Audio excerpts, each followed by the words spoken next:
So, welcome everybody to the Ask Bridge Show with Suzanne Plumley. We do here every Tuesday. So, welcome, Suzanne. Hi, Emily. Hello, and welcome back, everybody. Thank you for giving me this 2 weeks of enjoying my daughter's wedding. It was beautiful. Let me just tell you.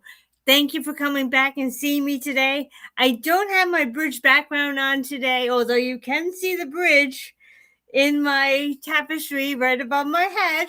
So let's imagine that that's our bridge today. There's some technical difficulties on my side where I was disappearing, and I really wanted to be fully present with you today, not disappearing. But I want to talk to you about something I've really gotten excited about, really gotten into. And if you think about it, it's not completely unknown that there are a lot of late diagnosed individuals that are in this community that I'm about to tell you about that are trying to find that right place for themselves. And I think they may or may not know that they are. Some are identifying, some are not. What am I talking about? I'm talking about a Facebook group page called Golden Girl Gang.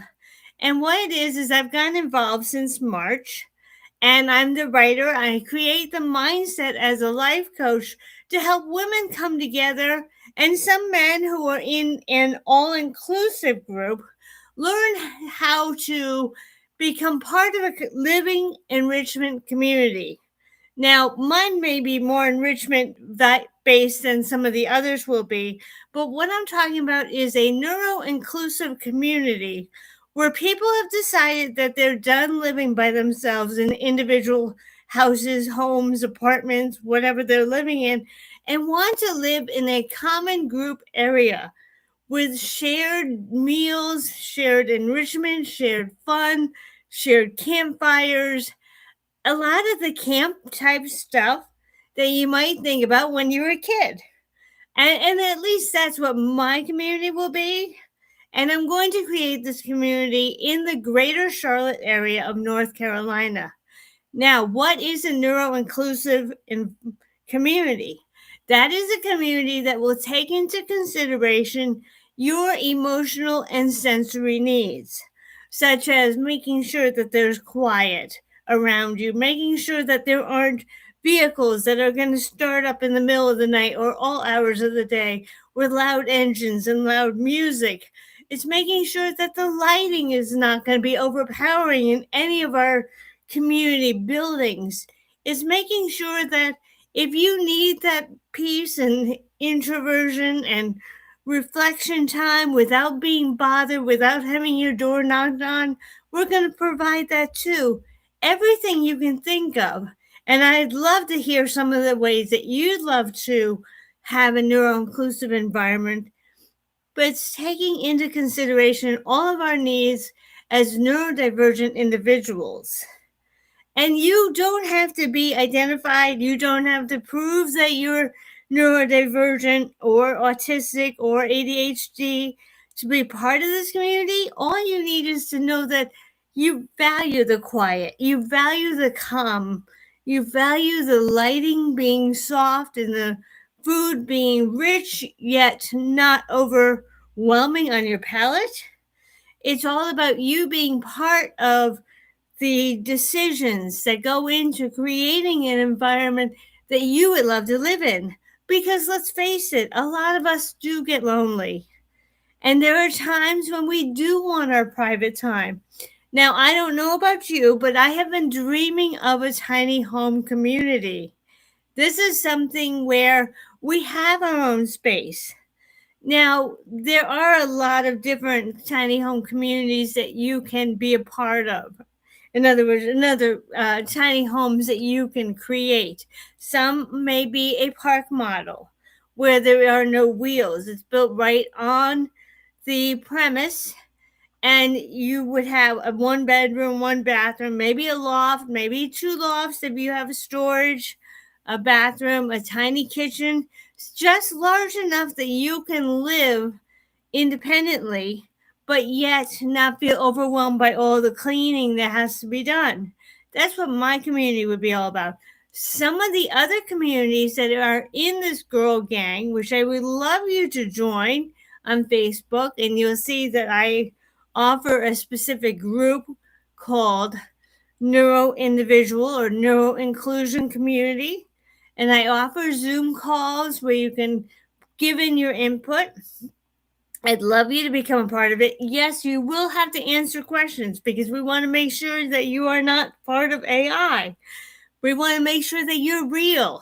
And what a great way to be seen and be heard as who you are. That's a big part of the neuroinclusive community, is knowing that you no longer have to mask in a community. You're going to be accepted for who you are. And that is a big part of what I would love you to be a part of.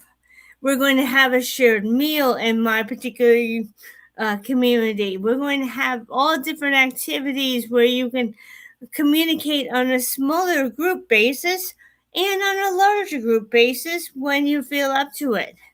We're not going to pressure you into anything, but I have been writing articles for this organization all about how to get prepared to do it. Now, maybe you're someone who's very happy with who you are and where you're living, and that's great. Maybe you're not near North Carolina, nor do you choose to be near North Carolina. There are going to be neuro-inclusive groups throughout the country. A number of people have said to me that that kind of environment is what they're looking for.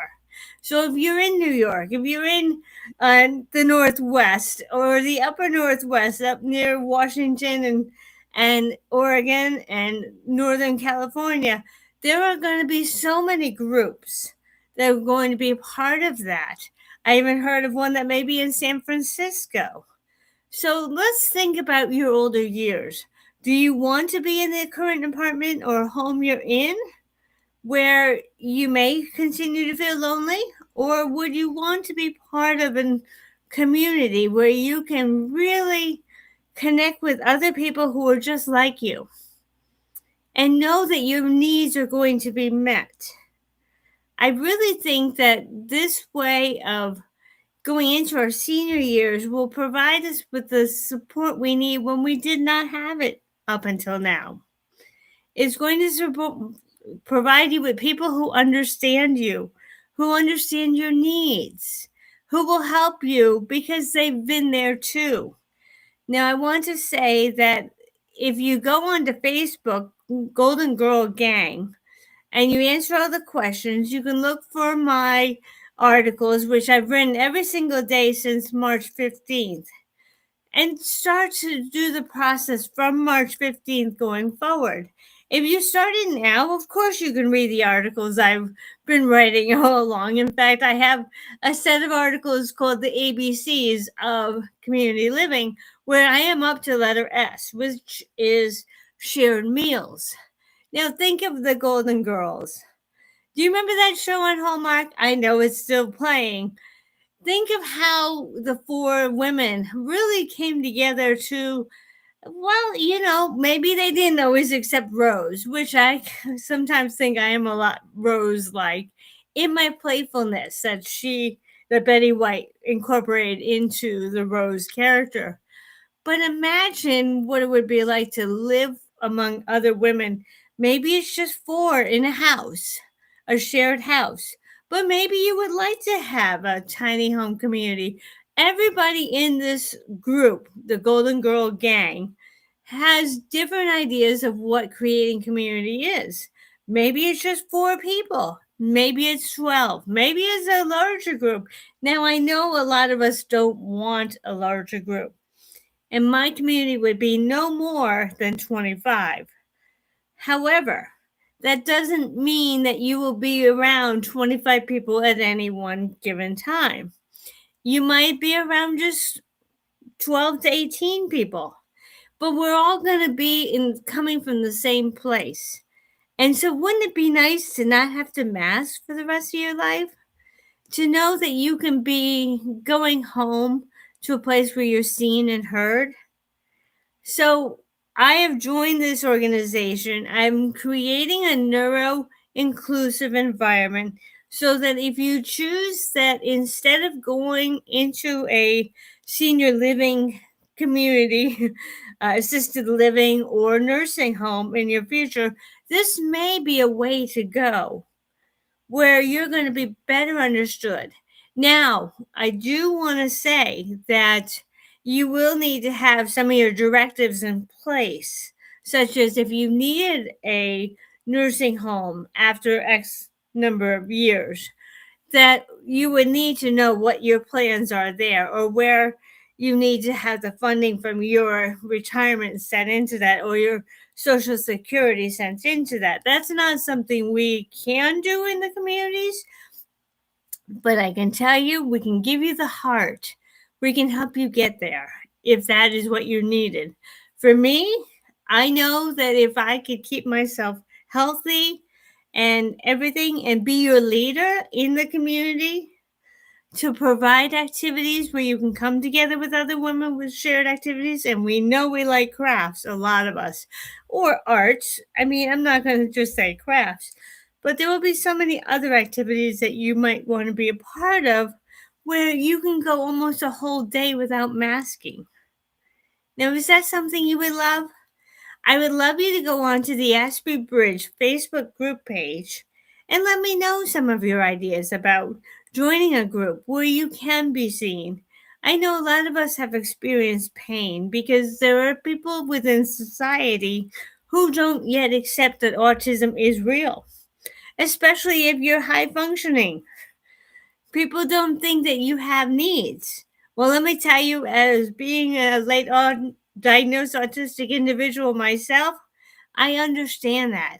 There will be plenty of times that you can be as part of the whole group. And there are some times where you can just have someone like myself to talk to who gets it, who understands what you're going through, because that's what is going to make going into our senior years a lot more pleasant. Now, maybe you're married and you have a husband who's also autistic.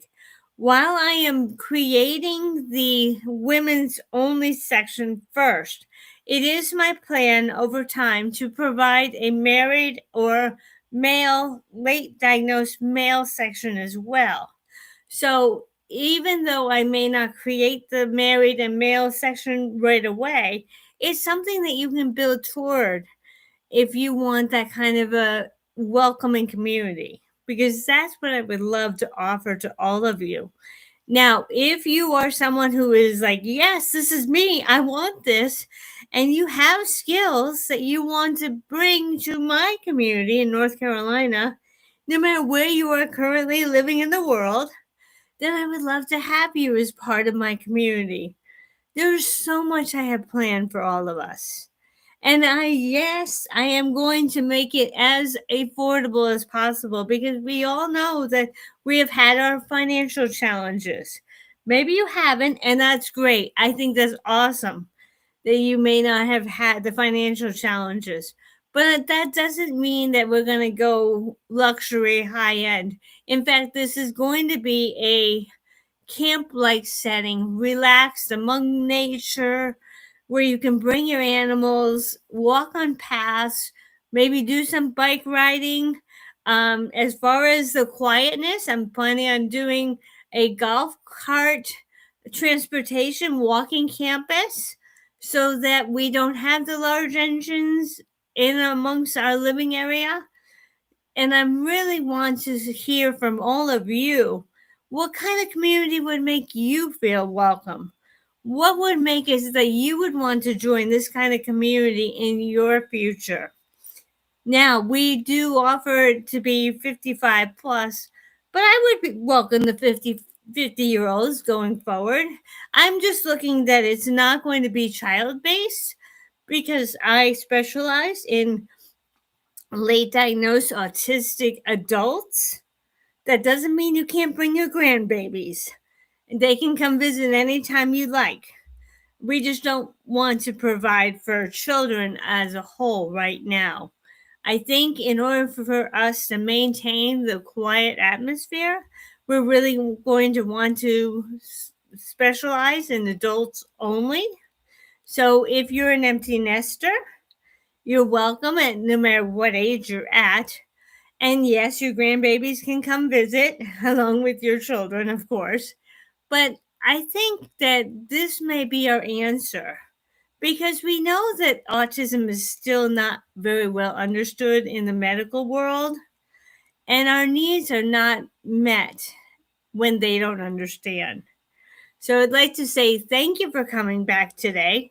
I really hope that you'll consider this an option going into your senior years of what you would love to have, what you would love to be part of, and know that I can provide that in North Carolina, but there are many others who can provide that as well. I offer a Zoom for you to come visit every Wednesday, 12 Central, for you to come and ask questions and relay what your needs are and such.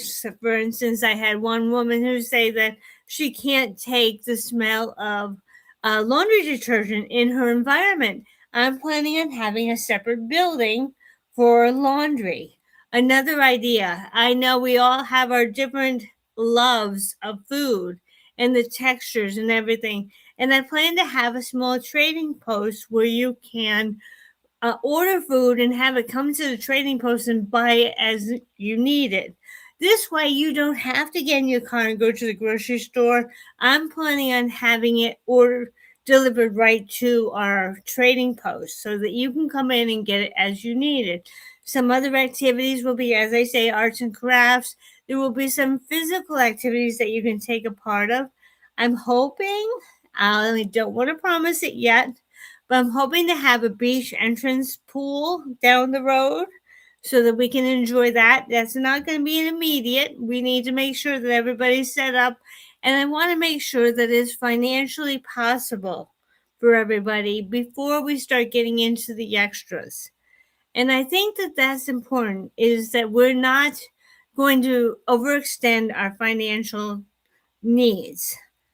I want you to know that if you come into my community personally, I'm going to be very cognizant of your financial situation. And there are places and resources where we can get low cost tiny homes, maybe even a small modular home that you can live in. We're just not going to offer big houses because I want to keep it reasonable. I want to keep it confined so that you feel comfortable. And if you have any questions, as I say, please go to the Aspie Bridge Facebook group page and put in any of your questions or concerns there. If you want to come to the Golden Girl Gang Facebook page, please answer the questions and come on in and then join me on a Zoom every Wednesday at 12 o'clock. Enjoy my articles starting on March 15th so you can mentally prepare to go into a community such as this. But I think if we're all together, think of how emotionally nourished we'll be. I know for some of us, we come from some CPTSD, but this is where I'm hoping that we will be able to provide you with the emotional nourishment you need. And for that, I want to say thank you for coming today. I hope to see you next week and have a great day.